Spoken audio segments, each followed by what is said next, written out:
Welcome to Revelations, the place where we communicate truth to power. I am Cole Johnson, and I am so glad you're able to join me. Now, my next guest, how can I put this? He believes that everything should bend to his whim, and that's because of his belief and faith. He has a message to tell the world, and he will do it in his own way, in his own style. Well, and that makes sense because he is an entrepreneur. So obviously he's going to tell his story, his way, his style.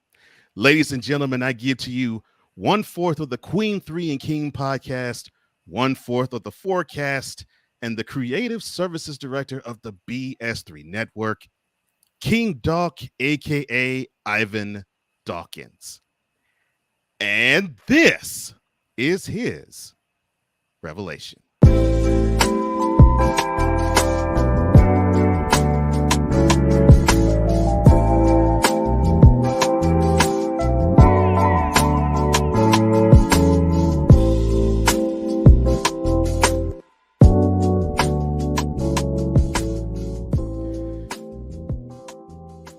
The man they call King Doc. How are you, man? Hey, man, I am fantastic. I'm already blown away, man. We ain't but a couple of minutes in. The introduction of the show was fantastic, and I'm already thinking to myself, man, where can I get Cole to produce on some of my podcasts or some of the, the podcasts that I got that I'm about to roll out. I need to get him involved in it. And then you followed that up with an intro of me individually that I can only hope to live up to. So fantastic, man. The quality dude, man. I am thrilled to have you on BS3 Network, man. Well, we definitely jumped up a peg in terms of our credibility by adding Cole Johnson to the mix, man. Well, you hear that, and this guy has been a fast friend of mine. I mean, yeah, man. It feels like I have known him for decades, but right only known him a few months. Right and on. It's been a wonderful relationship ever since the word go. Right on. And you know what? To get off track just for a second, man, because I'm a guy who I try to pay attention to the spirit when I'm talking, right? And of course. And so I got to pay attention to that, and I got to mention that. So when you say that, man, fast friends, it reminds me of the show we had on Queen 3 and King called No New Friends. And one of the criticisms I gave of us as a society is the fact that No New Friends moniker is out there and people give credence to it. And I think it is a mistake. If I operated that way, if you operated that way, we don't make the connection that we do. We're not open-minded to it. We're not open-hearted to it. And think about the relationships we may be costing ourselves by not being open to it. So that you saying that, man, reminded me of that specifically. No new friends, BS. See, this is what you're going to get with this episode. And I look forward to interviewing him because I was going to get nuggets like that. And we haven't started the show yet, but we're about to now because we're about to open the way.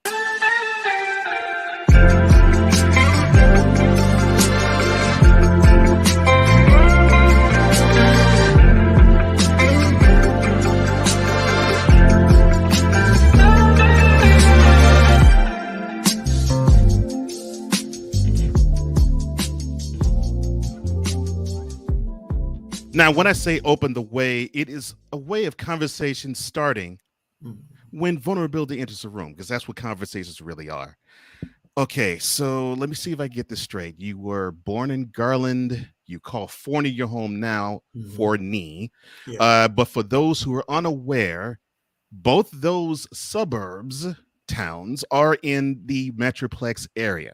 That's correct. So how was it growing up in the Metroplex? It was fantastic, man. To be perfectly honest with you, my neighborhood felt like an extended family, to be perfectly honest with you. See, I grew up in a time to where, if your neighbor down the street saw you acting up, they can check you, and if they had to check you, you can best believe by the time you got to the house, you was going to get checked again. So I have to give a lot of credit to obviously my mom, who was a single mom and Right. a strong single Black mom, Right. who dealt with so much adversity to be able to. I often have conversations with her, and I say, "Do you realize what you have created, what you have born into this world in terms of me and my sisters?" And again, like I said, she got a lot of help from the neighborhood, man. And like I said, so who I am today, it's a lot of East Garland in that, the East Side posse, you know. Hmm. So yeah, man, it was a fantastic neighborhood, and again, it just felt like an extended family, to be perfectly honest with Wow, that's good to hear. you. That's good to hear. And yes, I grew up in the same era where if my parents caught wind of Hmm. one of the elders putting a hold to my behind, then Yeah, yes, it got wore out when I got home too. yeah, So yeah, I hmm, know exactly what you're talking yep. about. One of the dynamics you just mentioned, one of the dynamics, you grew up under a single parent household, a single Hmm. mother household, Right. and obviously she had your mother. I mean, had an obvious impact on you. Yeah. Let's talk about the impact of your sisters. You grew up with one, no, two, no, three sisters. So how was it like growing up with three sisters? Well, it's different in the sense that I had one older and two younger. Okay. So those roles, and I'll even say responsibilities, are different with the older sister versus the younger sisters. Hmm. The older sister, you kind of trying to keep off your tail, uh, especially growing up. And with us, the dynamic is different because there's such a large age gap between us and our two younger sisters. Hmm. So there's a 12-year age gap between us and our younger sisters. And so with my bigger sister, my older sister, she often describes it as we were each other's first best friend, right? Which Right. it really should be with all siblings. But just like, all siblings, we had our times to where, which was probably more often than not, where we had each other's throat. If you heard my mom talking about the time she done had to get our tails, whoop our butts for fussing and fighting with each other.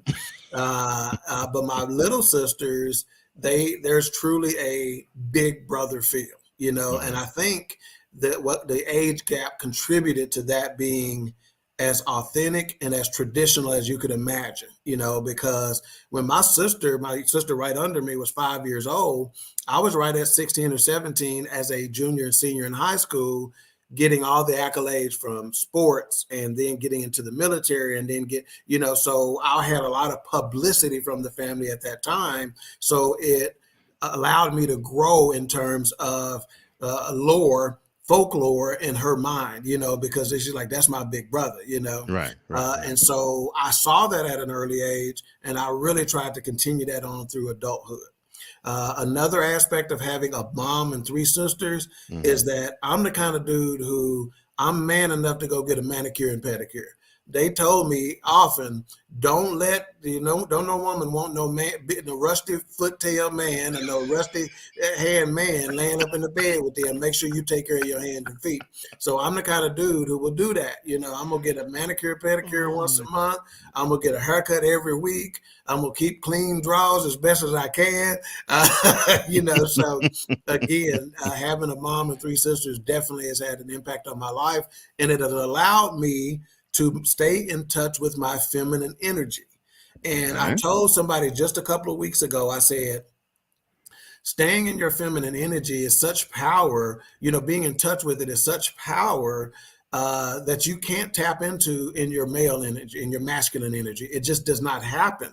There's an aspect of being in touch with your feminine energy that puts you on a whole nother plane. So Hmm. again, I think it has allowed me to do that comfortably. Mm.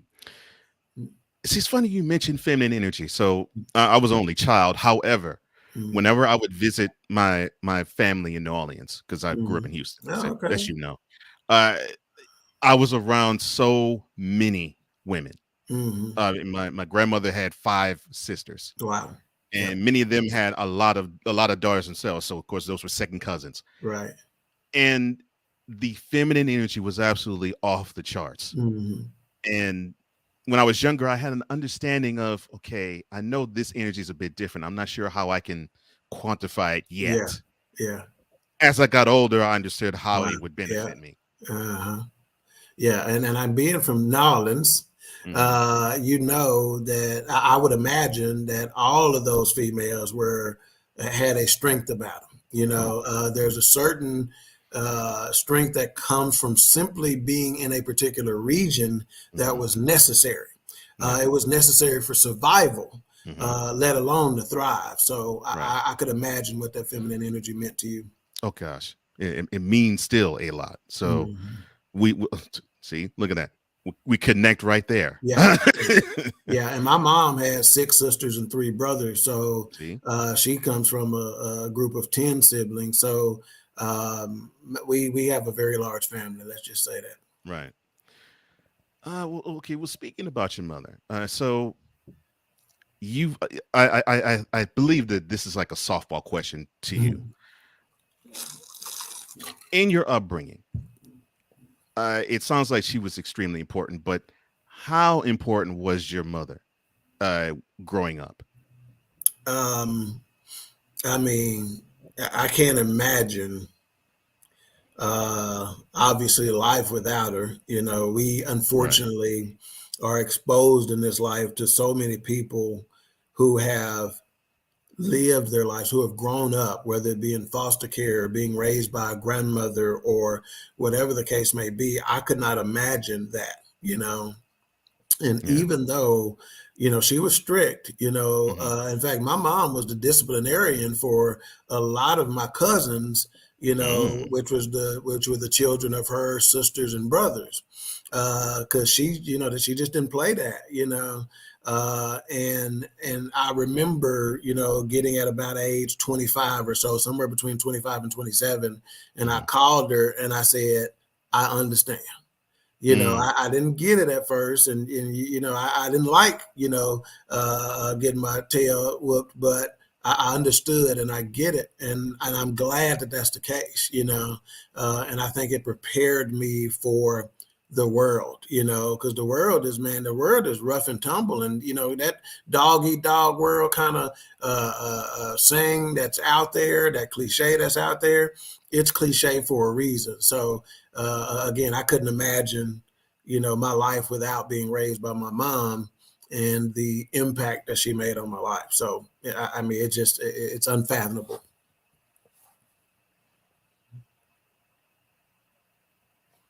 I lost you on your volume, Cole. Thank you, sir. Mhm. Yeah, yeah, I can imagine. Single mother, yeah, Yeah. yeah, the impact would have to be huge. And my life was different in a sense. And again, we talked about vulnerability, right? Right. And we talked about changing the world one conversation at a time. I pay Hmm. attention to it. It's on the screen right now, right? And truth Right. to power. So the Hmm. truth of it is that when my mom and dad got divorced, I was between the second and third grade, so 7 and 8 years old, somewhere Right. in there. And Right. when my mom got divorced from my dad, it's as if we got divorced from my dad's entire side of the family. That's just what it was. So the sleepovers at night, excuse me, on the weekend to my grandmother's house on my dad's side of the family, and those kinds of things, that didn't happen, you know, anymore. And even the visitation and the contributions from my dad and stuff like that, that was few and far between.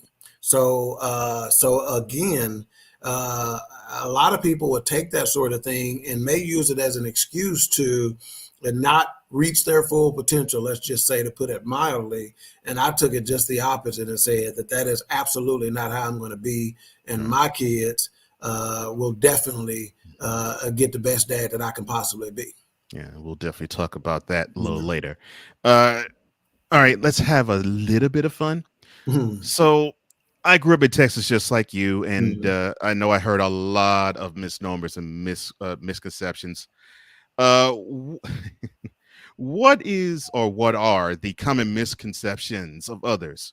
Not necessarily who grew up in Dallas or Right. Texas, but in other areas of the country when you mention you're from Dallas. Oh yeah, they definitely think everybody's walking around in cowboy boots all the time. They think we have cows and horses in every backyard.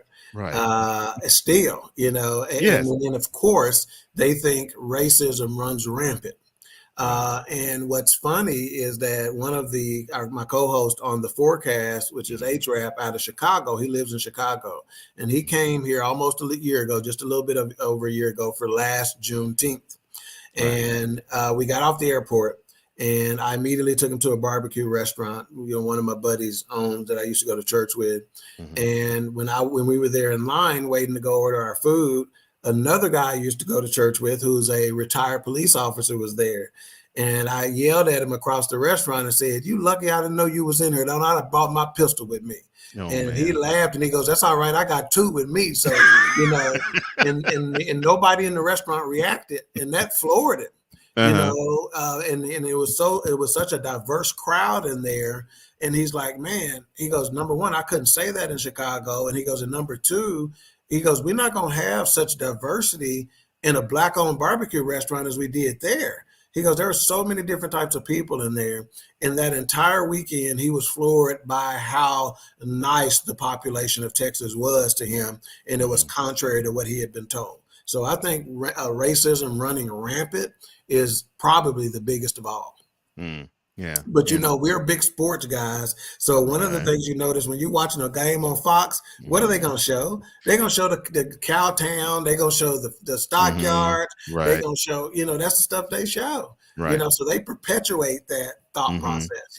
Yeah. Yeah, you're right, they do. Hmm. Yeah. Yeah, and I would hear it constantly. Constantly if I went anywhere else.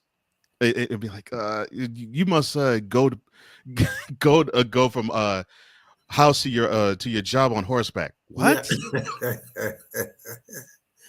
Yeah. Okay, fine. Yeah. Yeah. Well, sir, you have sufficiently opened the way. I totally appreciate it. Yeah.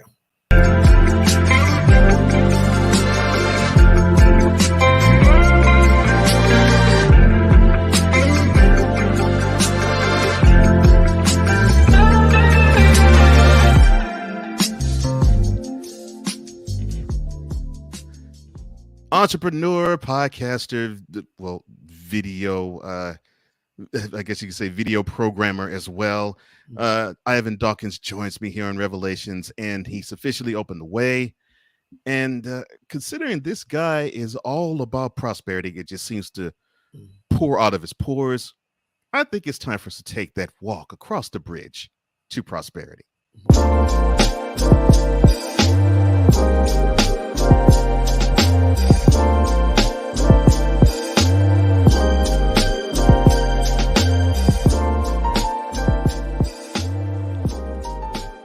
Now, the bridge to prosperity is like linking childhood lessons to adult application. So, Mhm. uh, you, of course, talked about diversity, and I had diversity too, and it was imbued in me as well. Mhm. But also know that being black is a beautiful thing to you as well. Why is that? Um, it's like it's because remember I talked about the neighborhood I grew up in and how Mhm. it was like just having an extended family. Right. And I think probably one thing that all black people would say is that for the most part, when you meet somebody else that's black, it's like you're meeting somebody that's family. You're not. Right. We're very rarely strangers. Now of Mhm. course, the more you go across the country and the larger numbers you are exposed to, some of those percentages may go down. But that's one of the things that I like about it is the camaraderie that comes with this race, the camaraderie and the strength that comes with it. Resiliency is a word that we embody, and for us to not hold the types of grudges that we should probably be holding, considering the treatment that we've received in this country, is remarkable. That's a college study course in and of itself.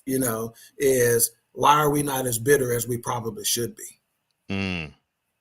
That Mhm. would be a great thesis statement Yeah, to and research paper to approach. yeah. That is a good one right there, man. Mhm. I mean, I agree with you. Just being a part of the culture is a wonderful thing, Yeah, and yeah. yeah. And for example, the two of us, I looked at you and immediately felt like it was family, Right, right, right, right, and that was before you opened your mouth. right. No And then doubt. when you open your mouth, it was like, oh, he told his family. Okay, Mm-hmm. cool. And I could Yeah. be me. Yeah. Awesome. All right. And speaking of family, sometimes we have conversations and parts of conversations where it's like you just have to shake your head. But but I have to ask this question anyway. The Dallas Cowboys. Why? uh, Mainly, okay, I'm gonna tell you why. Really, Okay. there's a couple of reasons. A big reason is because Monday Night Football, 99 yards, Tony Dorsett. That's a 99. big reason. Okay. You know, if I was to see, because I grew up when at an early age as a Cincinnati Bengal fan, believe it or not. And Okay. that's because one Christmas, my mom bought me a Cincinnati Bengal, those little Hutch uniforms that they used to get, you know, that had the helmet, the jersey, and the pants. Right. Right. Right. I got a Cincinnati Bengal one. My cousin got a Miami Dolphin one. So we were Bengal and Dolphins fans. Now, as Okay. I got older and being local and hearing all the local people with regard to the Cowboys and stuff like that, obviously I naturally, you know, leaned toward the Cowboys. And that night, that Monday night, when Tony Dorsett did that 99-yard touchdown run on Monday Night Football, oh, it was the rest of it was history. Oh, You yeah. know, the rest Yeah. of it is history. Yeah. I remember that night too. Yeah, My father, who really isn't a huge Cowboys fan, but when he saw that run, yeah, he yeah, was all yeah. he It's screamed. hope. He Yeah, screamed like like he saw the Holy Ghost. It was like, yeah. wow, okay. All right. Okay. So all right, all joking aside. So if there's a moment in time that you were happy to be a Cowboys fan, besides that wonderful 99-yard touchdown run by Tori Dorsett, Mhm. what moment would that be? Okay, so we all, well, I'm not gonna say we all, but sports fans know what it is if I were to say sports cry. All right, we know what a sports cry is. I had my very first sports cry in January of 93 when we won that Super Bowl from the 92-93 season. I think it was Super Bowl 27, if I'm not mistaken. You were correct. Our first Super Bowl against the Buffalo Bills, Right. 52-17. Somewhere in there was the score. Mm-hmm. That was probably the proudest moment of being a Cowboy, you know, is winning that Super Bowl. And I literally, like I said, shed sports tears. When they beat San Francisco in the championship game that year, me Mm-hmm. and my brother-in-laws actually went to the airport, to the field, the private field that they came in on, and actually welcomed the team back from Candlestick Park that night. Mm-hmm. So again, that Super Bowl victory, I mean, I just can't see that I'll ever surpass that in terms of being proud to be a Cowboy fan. Yeah. Yeah. And Pretty if tough I to were beat. yeah, and if I were a Cowboys fan, I'd be proud of that too. Yeah, yeah, Because I remember that time period. yeah. I was in the military at the time myself, so Mhm. there was a friend of mine who was in the military. He was a Cowboys fan, and I remember him saying, "From 1-15, the champs." He just kept saying That's that. right. That's As right. I mean, That's right. as soon as the final gun sounded of that Super Bowl, Yeah, he just kept saying, "From 1-15, the Super Bowl champs." yeah, He just yeah, kept saying that for like a solid week. yeah.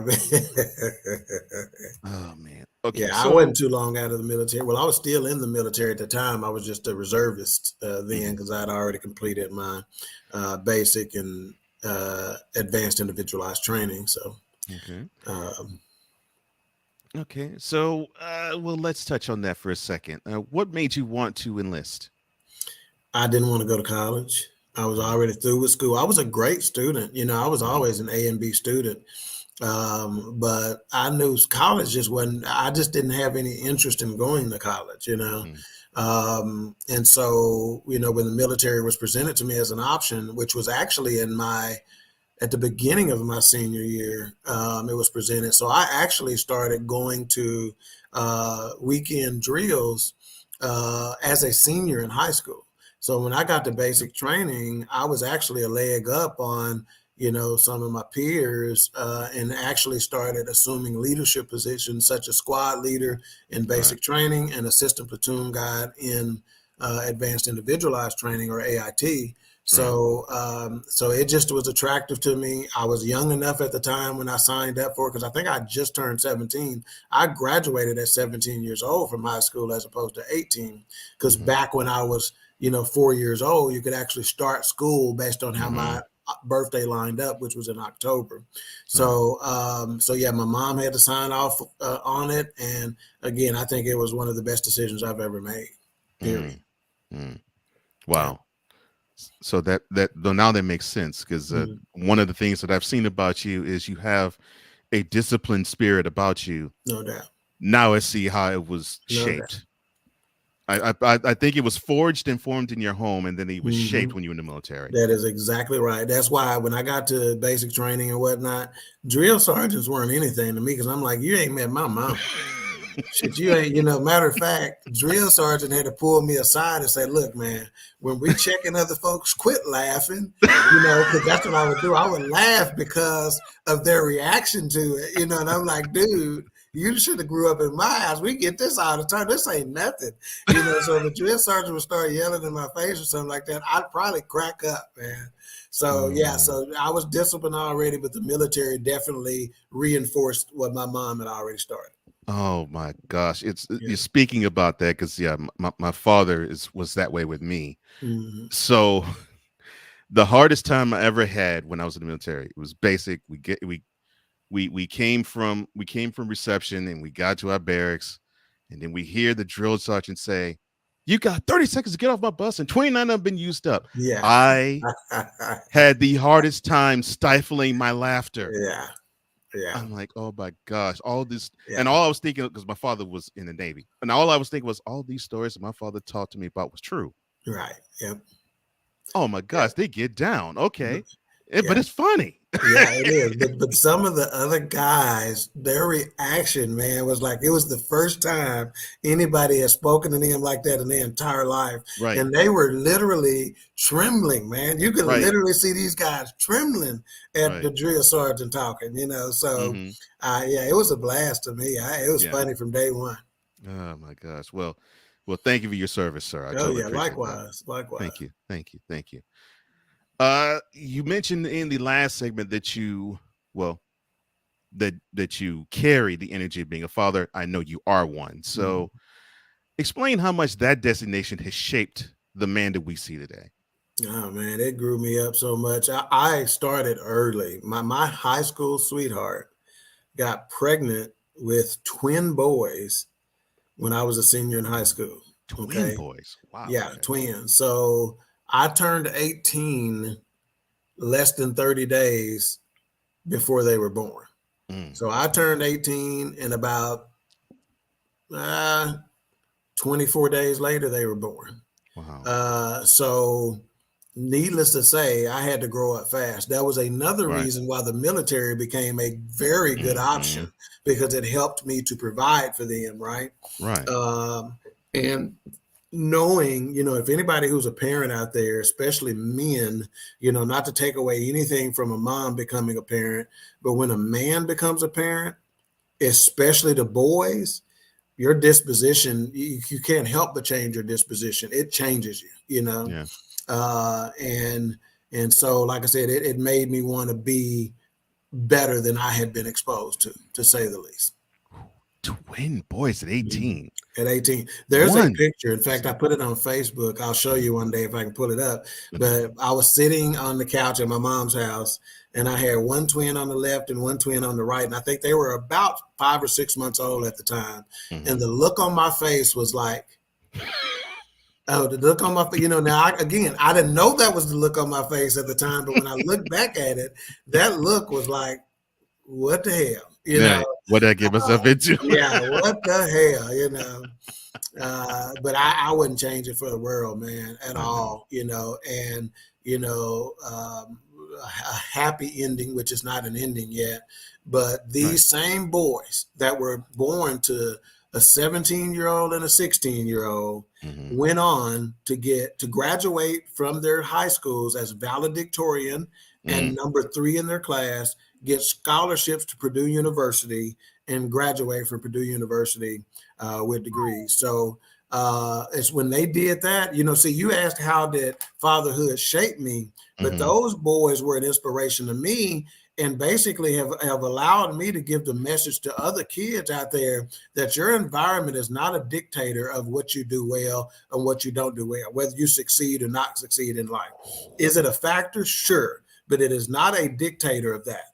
You can still make it. And for them boys to be born to dumb teenagers and still do what they did, oh no. I don't want to hear anything about environment as an excuse. Wow. Now that is pretty strong. Wow. Yeah. Well, you sufficiently walked across that bridge, my friend. I totally appreciate that. Wow.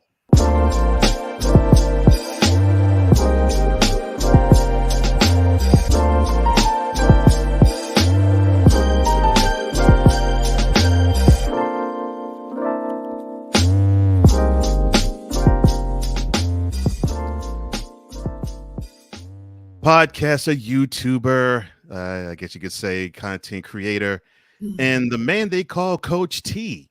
God, who told you that name? I've been Dawkins. You must have done did your research, man. I don't even think Google knows that one. Joins me on Revelations. I figured you would like that. Yeah. Oh man. So wow. yeah. You, man. It's just been. I've just had a great time just talking with you this far. Yeah.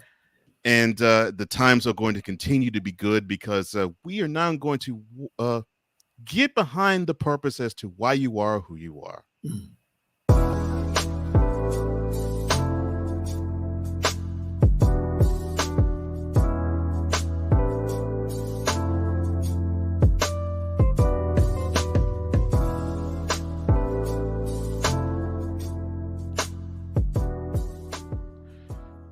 Now, behind the purpose is the reason why we function the way we do. Of course, there's so many things that I could just point out that, oh yeah, that's Ivan, that's Ivan, that's Ivan. Humor is one of them. So no doubt. That is essential to your core. Where did that start? Shoot, I to be perfectly honest with you, from the moment I was born, there are some pictures, when I was probably less than a year old. And, and I was just thinking to myself that were taken probably at Kmart, because back in the day, Kmart had a photo studio we used to go to probably every 3 years or so and get pictures. But I was laughing so hard, and I was thinking to myself, what could a baby possibly be laughing at that funny? But I legitimately have a mom and dad who were the funniest people that you could ever come around. My mom is still hilarious. And in fact, I often tease her and say the reason why her and my dad didn't stay together is because the stage wasn't big enough. Y'all both trying to tell the damn jokes, and somebody needed to sit back, and nobody didn't want to not tell the jokes. So I got it honest. Both my parents have a fantastic sense of humor, and that's where it started from. And I maintain it purposefully because, again, I'm a spiritual guy, and laughter is a medicine. That's right. And it's not only a medicine to me, it is a medicine to those that are around you, right. So I understand the benefits. I understand the healing power of laughter. And like I said, it'll never not be a part of my life regardless. Yeah. Yeah. That was something that leapt off the page with you. I was like, oh, he cracks jokes. Yeah. All day, every day. He cracks jokes. He cracks jokes. I know I'm gonna like him. Okay, cool. All right. So I also understand that you are an entrepreneur. So how did your journey in being an owner begin? I was actually, I was the general manager. I'd always, this really ties into how my mom raised me in the military. So from the military, I was always in a leadership position. And that actually translated into the jobs that I had. There's not one job I can remember that I was not elevated to a supervisory position, or at the very least a coaching position, right? But my manager, project manager, team manager, et cetera, in a lot of different positions. And so I was the general manager of this particular company. It was a water damage restoration company and carpet cleaning company. We did those kinds of things: air duct cleaning, upholstery cleaning, carpet repair and stretching and all that stuff. And my business partner now, he came in because his brother was working for me. And he came in and they used to rent equipment from us. And so we would have conversations, just off the cuff conversations. Just, he coming in to rent equipment, we start a conversation, talk or whatever. And he knew kind of how I ran the organization. And so one day he came in and asked, he goes, "Hey, would you consider coming and working for us?" And I laughed in his face and said, "You can't afford me." And he goes, "Yeah, you're probably right." And he went on about his business. Well, he came back a month later and said, "What if I give you 25% of the company and match your salary? Will you come work for us then?" I said, "Yeah, because I wouldn't be working for you then. I'd be working with you." With you. Mm-hmm. And so that's what I did. That was way back in June of 2005. Less than 6 months after that, we bought his uncle out, who was a partner in the business. And less than 6 months after that, we brought his brother out, who was a partner in the business. So my percentage went from 25% to 49% in probably about 18 months, Wow. And so from then on, like I said, I was part owner of that business. And then I started other businesses along the way. One was a diversity training company. One was a barbecue catering company, and all of them, with friends, along the way, and then of course now BS3 Network, I am the minority partner in BS3 Network, Right. so it's just been in my blood. And one of the things that I tell people whenever we are negotiating, partnerships and things of that nature, I say, think about the kind of dude I am and the work ethic I put in when I have no ownership. Imagine what I'll do when you give me ownership. And when that statement is made, there's no more questions. Wow. Well, well, I guess BS3 Network, that's a good example of that statement being true. Yeah. Yeah, because you definitely go hard. And we'll definitely talk about BS3 Network a little later for sure. Which ties into the question I have to ask you. Now, we also know each other because I'm also one half of Snowman in the Morning with Cole Johnson. And you appear there every Friday. And one of these appearances, you had to have us harken back to a Pulp Fiction moment.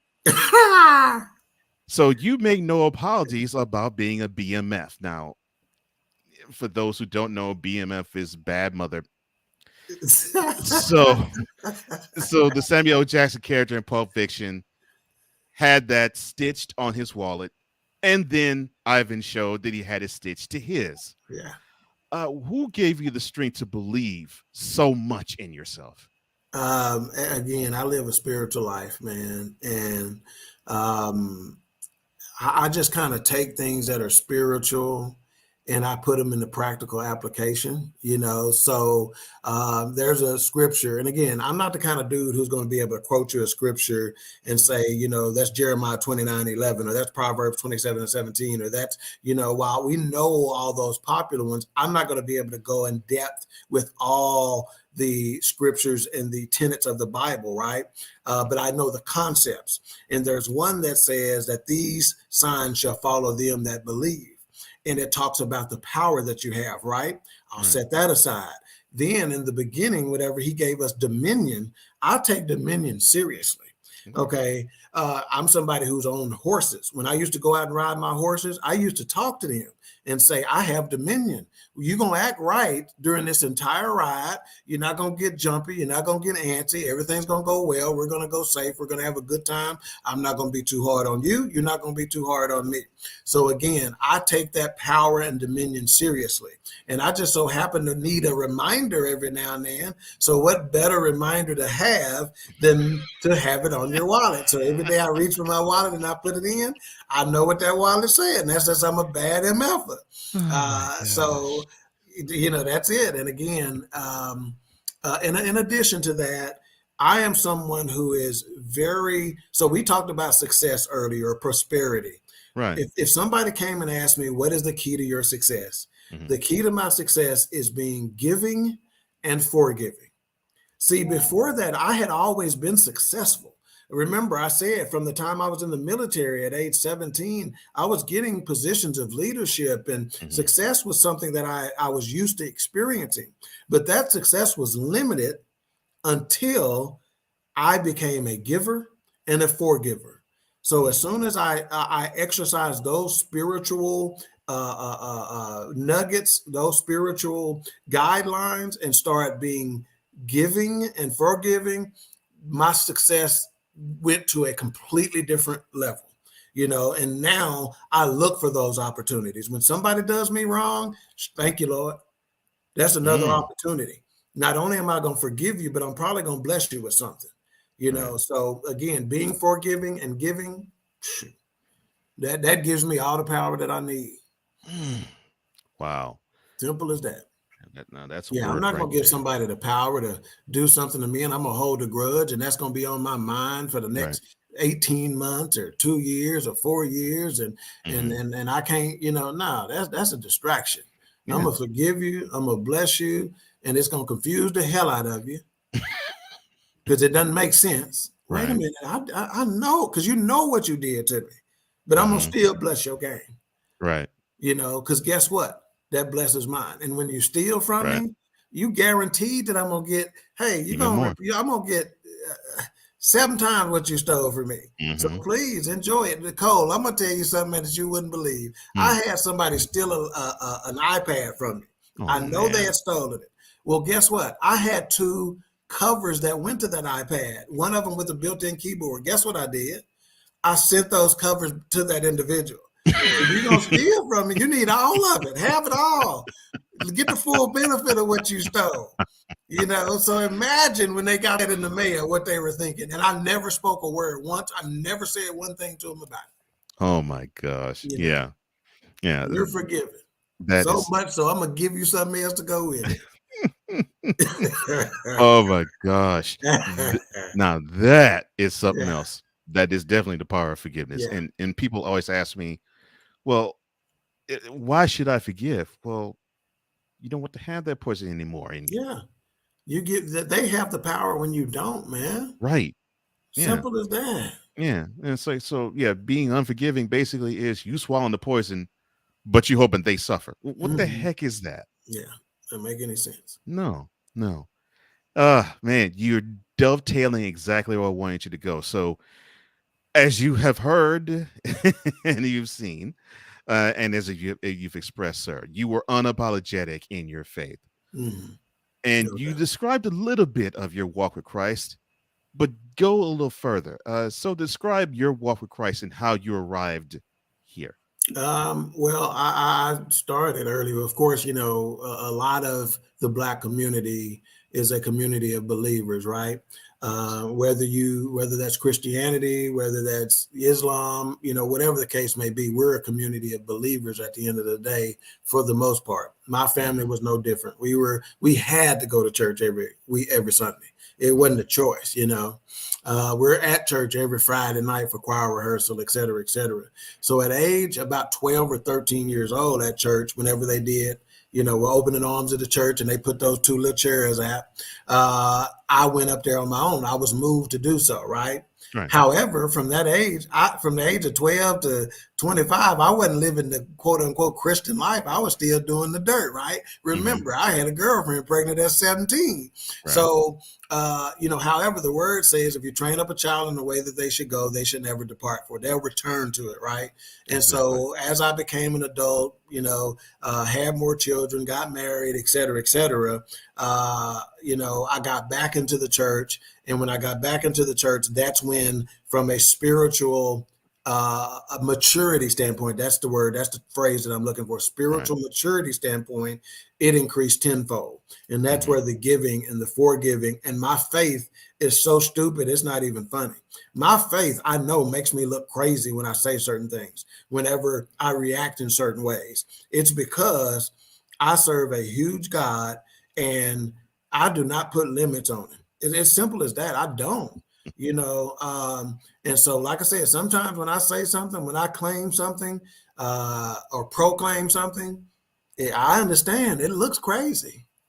It Hmm. looks crazy. But if I'd have told you back in 1981 that I was going to own a water damage restoration company, be a minority partner of a television network with almost 40 podcasts, et cetera, et cetera, et cetera, own the home that I own the vehicles that I own, travel as much as you'd be like, man, get out of here.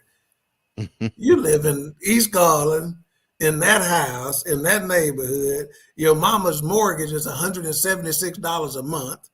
She freaked out when it went from 167 to 176, and almost lost her mind on the mortgage company. And you gonna do this? It wouldn't make sense. So Mm, again, my faith is just stupid. mm, Stupid. mm. Wow. Let's see. There's the reason why the purpose of Mr. Ivan Dawkins is the way it is. Yeah. Wow. That's awesome.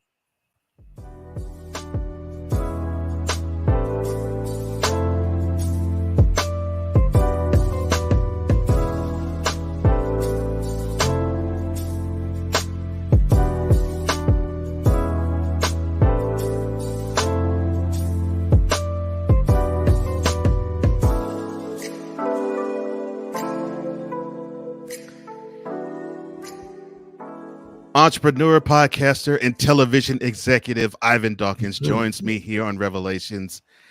He has opened the way. He has walked across the bridge. He is giving you the reason why he is the way he is. And now it is time to bring it all to light.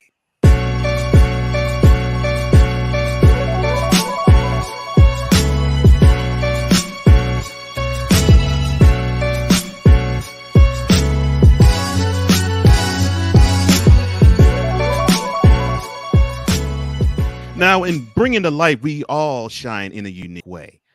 And you, sir, seem to be a huge proponent of relationships. No doubt. So why do you have such a huge fascination in and for it? Man, building relationships is something that, again, you want to talk about successes, man. There's no way I would have experienced the type of successes that I've experienced in life if I didn't build relationships.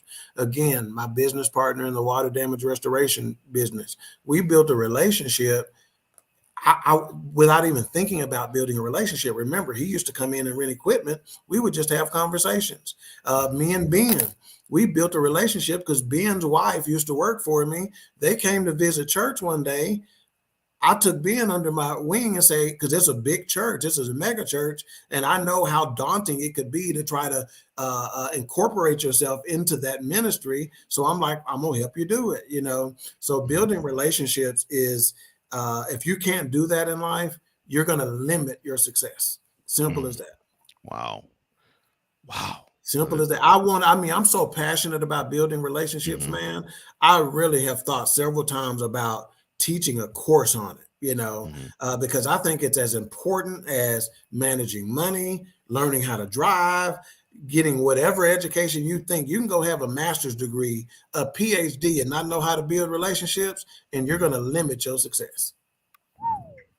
Yeah, because that's simple. Yeah. Again, talk about things that just leapt off the page when it comes to you. That definitely did. So I was like, okay, I got to understand the reason as to why relationships is so huge to him. But you can't do that. You can't build relationships if love isn't the overwhelming thought and feeling in your heart, right? See, there's an old saying. See, a lot of folks don't understand that Cole will break out singing on Snowman in the Morning with Cole John. He'll break out singing in a minute. So if I said love is the key, I know where his head's gonna go. And the truer words have never been spoken. See, love is the key to life, and it's the thing that makes it right. And we talked about light. Love is the key and the thing that makes it light. That's right. You're exactly right. That's the reason. See, I understand when I walk into a room, the room changes. See, I'm not walking into a room to take the temperature and let's see how everybody feels and what they think about me and whatnot. No, when I walk into a room, I'm the thermostat. I'm going to set the temperature. And I understand that. That's part of the power. If you don't understand the power that you have, you don't know the change that you can affect. Be the thermostat, not the thermometer. Look at Ivan dropping them nuggets. That's what I'm talking about. And notice I'm not stuttering. I know. I didn't study for this. This is just the way it is. This is what I truly believe and how I operate on a daily basis, which is why it rolls off the tongue so easily, because I do it and I think about it constantly. It's second nature now. Right. Yeah. So I noticed that about you, and the very first picture I ever saw of you, it was a promo pic, I Mhm. see these three women. They're in a seated position. You're in a standing position. You're wearing a king's robe Yeah. and a crown on your head. And I said, "What in the world is this?" Who is this fool? And yeah, that was number one. What the world is this? And number two, who is the fool that is Yeah. standing behind these three women? I Yeah. don't get it. Yeah. But of course, I come to learn and understand that was, like I said, a promo image Mhm. of Queen Three and King. Mhm. So you are one fourth of Queen Three and King, and obviously you are the king of the Queen Three and King Yes, sir. podcast. Yes, sir. Who came up with the concept? What is the show about? And where do you and your three sisters, who are part of the show, see it going? Yeah, I came up with the concept. Well, I had, like yourself, probably early on, I had been a guest on different people's podcasts, So Hmm. I was a guest on Ben's podcast. I was a guest on, there's this radio personality in the Dallas area. She had a podcast. I was on there. And so every time I would get off somebody's podcast, they would be like, man, you ought to do this. You should think about getting your own show. And so, of course, I'd heard that enough. And I'm like, okay, I'll give it some thought. So once I decided to get my own show, I'm like, but I don't want to do it by myself. I want to have people to be able to build stuff, bounce stuff off of, et cetera, et cetera. Hmm. So I talked to my sisters and I said, look, I got an idea for a podcast that we'll do together if y'all are interested. Because I Hmm. know we'll have to think about a name and we'll talk about everything under the sun. Hmm. We'll talk about relationships. We'll talk about spirituality. We'll do fun stuff like our episode last night, which was a family feud episode against the Right. forecast. Right. So we just do some of everything, right? And they're Hmm. like, yeah, we're interested in doing that as well. I said, okay, well, let's just help me think of a name and we'll figure something out. Well, the first name I came up with was Three Women and a Baby, right? A play off of the Three Men and Three a men Baby, and a baby. Hmm. right? Hmm. And I was gonna be the baby because I'm kind of silly and I'm a little, goofy and immature in my comedy sometimes and whatnot. And they say, man, I love that. And I'm like, yeah, but just sit with it. I said, because it's not necessarily a slam dunk to me yet. And Hmm. so over the next few days, just out of the blue, and again, that's why I have to say it's a divine revelation. Hmm. Uh, Queen, Three, and King popped into my head. And when I gave them that, they're like, that's it. And Hmm. so I saw the concept. I saw the concept of an intro video, of promo materials, et cetera, et cetera. And Hmm. so that's where it went from there. Where we see it going, we see it going into syndication. We see it going with BS3 Network and all of its shows to be the new BET. That's where we see it going. Because again, remember, I got a crazy faith, and it may sound crazy now. They're like, man, y'all crazy. Y'all ain't got but 57 viewers live every week. Hey, where do I see it going? We a baby BET now. Yeah. We all have to start somewhere and we all have to Syndication. grow from there. Yeah. So yeah, not a problem. Not a problem. And thank you for having me on the show. I appreciated Oh having yeah, that little definitely, bit of time. definitely. And yeah, all four of you treated me with such respect. And I loved that Of about course. all four of you. Uh, but the thing is, you are not one fourth of one show, you're one fourth of another. So, putting aside the promo image of Queen Three King, when I first understood who you were, Yeah. I saw that you chopped it up with three other guys. So you're one fourth of the forecast. Okay, so one, how does it feel to chop it up with friends regarding to what you all like to watch? And two, how is the energy different between Queen Three King and the forecast? Oh, it's different because it's male energy versus talking to your sisters. Now, what I like about Queen, Three, and King is the fact that we're really in everything. Even in this, you're getting to see me for who I am. Mhm. However, they pull a little something different out of me because those are my sisters. That's Of my course. blood. They've been knowing me their entire lives. Right. So needless to say, there are some unspoken eye contact kind of things that trigger something. Like if I see a sister look at a certain way, I know she's thinking this, or she's about to say this, or she's feeling that. Whereas with the guys, it is literally like being at the barbershop talking about movies. Mhm. And how that started was, again, one night in Miami came out. I had made a comment about One Night in Miami on Facebook. Ben saw that. He asked me and a couple other guys, hey, let's get on and do a movie review on my podcast about this. It went so well, as if we had been doing this thing for 50 years already, that he's like, when we got off, we were kind of looking at each other behind, in the green room, so to speak, right? Right. We were kind of looking at each other like, did that just happen? And everybody's like, wow. And so we're like, let's do that again next week to make sure that wasn't a mistake. We did it again the following week, same type of energy, same type of connection. And there we're off and running now, saying, okay, let's do this permanently. And again, because I got a creative head, I came up with about 25 different names of what the show could be called. And I presented what I considered to be the best of them. And we settled on the forecast. Ben took it, did some graphic design, and, we went from there, and I think we just celebrated our year anniversary here a couple of months ago. Wow. And then going back to your point about how Queen, Three, and King, the name of it presented itself to you in a revelatory fashion. Yeah. The very same thing happened with this platform. Yeah, I bet. Yeah. The very same thing. I bet. It's just out of nowhere. That's how I know. See, I tell people all the time, I'm not this smart.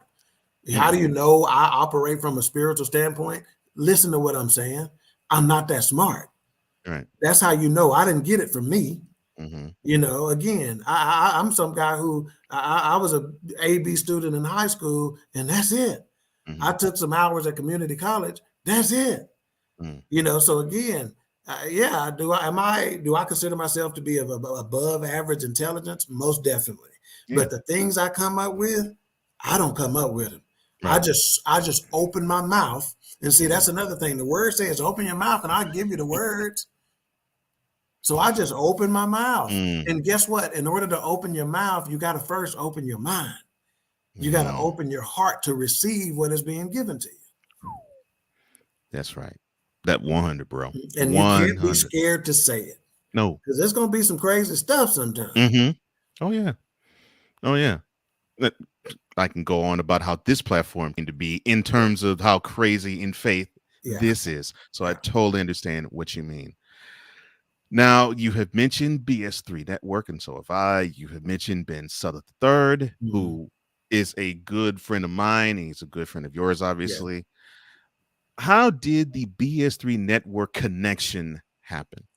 Well, again, because of the forecast, we had worked with each other closely in developing that. And how I am, if I'm a part of something, like I was calling Ben, probably all calling and texting him all times of the day and night. Hey, we can do this. We can do that. Let's do this. Next time we need to work on this. Hey, can you make me an intro for this? Hey, let's develop this segment for the show. Let's, so we're doing all those kinds of things. And so obviously, this being his company, his baby. And at the time it was just BS3 radio. Right. BS3 Network hadn't been born yet. And so as we continued to talk about that, then we started having conversations about Roku. And that's when I'm like, okay, this is about to ramp up. Let's talk partnership. And that's when BS3 Network LLC was born. Why Ben? Why could I connect with him? Because that dude, unlike myself, and I want you to hear me closely and clearly when I say that, that dude has what I consider to be natural characteristics of Christ. The humility that he operates with, again, I don't have it naturally. He has it naturally. Natural characteristics of Christ. I have to work at them. And that's all I can say. Ben is the kind of dude you want your daughter to marry. Ben is the kind of dude you want your sister to marry. And I can't give a higher compliment to a man than that. Look, I have known him 6 years, and that is probably on par with how I believe that I know about him. If I were to say, and I've said this to many people, when I came up in doing this podcasting and content creating thing, I said, the first year, it was horrible in terms of connection because I just couldn't connect with anybody. Yeah. One of the first people that I connected with happened to be this guy from Dallas who had BS3 Sports at the time. Yep. And his name was Ben Sutter III. and he reached out to me, and I went on this platform, loved it. Mm-hmm. Then he was on the first iteration of Revelations later. We grew to actually have a really good friendship from there. And the two of us were like, well, we got to work together in some way, shape, form, or fashion. So here it is now, 6 years Mm-hmm. later, and it's happening. But Yeah. if I were to describe Ben, your words are exactly how I would describe him. Yeah, man. Yeah. Yep. He's that kind of dude, man. Yeah. Yeah. Man. But we're not going to sell you short, sir. You, with your, as you say, crazy faith, but I love the fact your faith is huge. Mm-hmm. I love that it's huge. Yeah. And because of it, your impact is also huge. Mm-hmm. Since you serve a God that you cannot box, and Right. you have a faith that you can't Well, box, that now you own to something right there. your impact is going to be something you can't box in. So, You own to something. in understanding all of that, what lasting impression do you, King Doc or Scrap Iron or Coach T, would love to leave with the good Wow. people? Balance. To be perfectly honest with you, again, a lot of us grew up in the church, and have a spiritual connection, in some shape, form, or fashion. Mhm. And the biggest thing I can say is to exercise balance. Don't be overwhelmingly heavy-handed with your spirituality. Show some balance, because again, we're all just people at the end of the day, and no one is perfect. One of the things that I've not spoken on right now is I embody a judgment-free zone. Why is that the case? Because me and my family have seen, been, and done, and been victims of everything you can possibly imagine. Mm. Whether it be thievery, whether it be murder, whether it be you name it, with domestic abuse. We've been a part of it all on both sides of the spectrum. So who are we to judge somebody? So again, Mhm. operate in balance and judge ye not. Mm. Look at that. Look at that, and literally look at God. Mm-hmm. I could not bring to light any better than that. Yeah. Thank you, sir. Oh yeah. Definitely, man.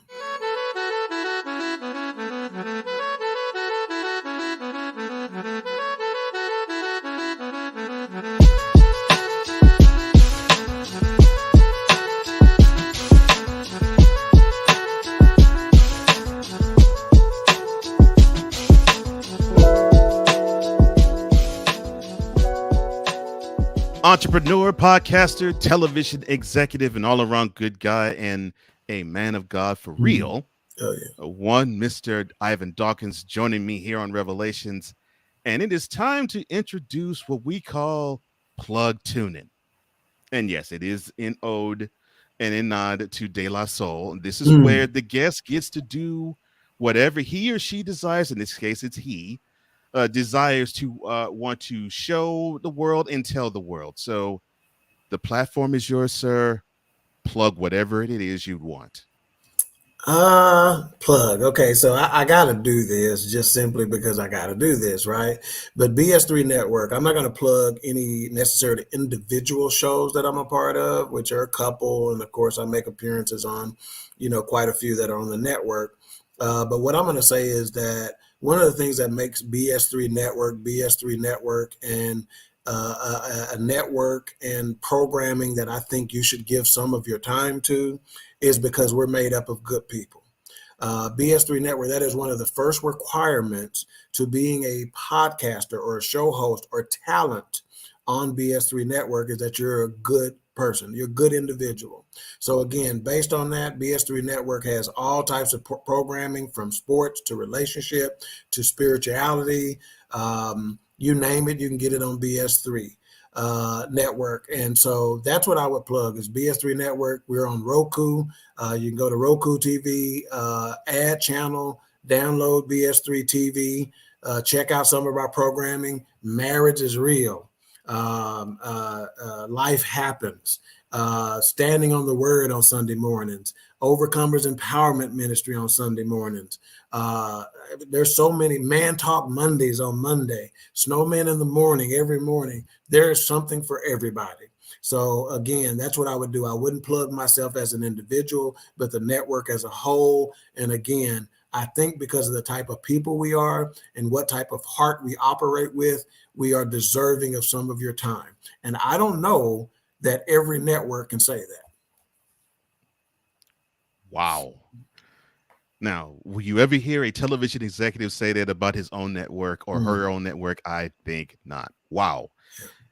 Well, you've just heard and enjoyed the life of television exec, entrepreneur, show host, and podcaster, Ivan Dawkins. Ivan, it has been an absolute pleasure. Oh, definitely. Thank you, sir.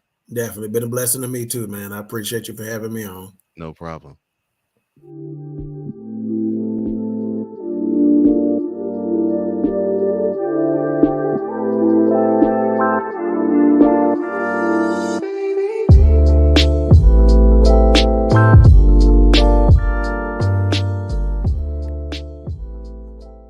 Many thanks to Ivan Dawkins for giving us his perspective on life. And why don't you join us every Tuesday on YouTube and, of course, on BS3 Network, where you will see a different person being interviewed by yours truly each week. For changing the world one conversation at a time, I'm Cole Johnson, and this has been Revelations.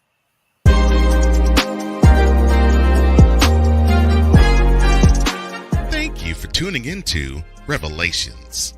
To download this episode, go to Acast and type Revelations.